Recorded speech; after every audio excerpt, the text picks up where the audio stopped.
এটার দাম কত মামা? 11,500। এটার দাম 11,500? রাখেন এটা। ওই শাড়িটা দেন, ওইটা দেন। এটার দাম কত? এটা হলো কি আপনার 9,500। এত দাম মামা? 9,500? এই শাড়ি 20-25 হাজার টাকা নিচে আনা পারবেন না, বুঝছেন আপা?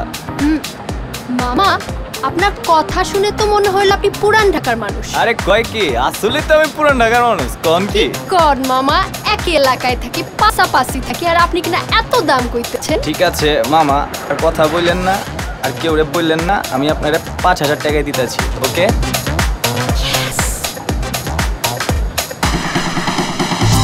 কথা বলতে ওস্তাদ? তাহলে এখনই রেজিস্টার করো কালার্স এফএম 101.6 এর আরজে হান্টে, যেখানে তুমি মন খুলে কথা বলতে পারবে। 101.6 কালার্স এফএম।